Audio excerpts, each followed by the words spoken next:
Nu er tiden kommet til at isolere. Mineraluld irriterer huden og er usundt at indånde, derfor skal der bruges en dragt og et åndedrætsværn.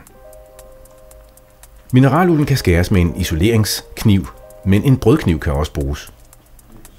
Tømmeren begynder fra bunden. Mineraluldsmåtten presses først ind i stolpeprofilets hulrum, hvorefter måtten skæres til i bredden langs kanten af det andet profil.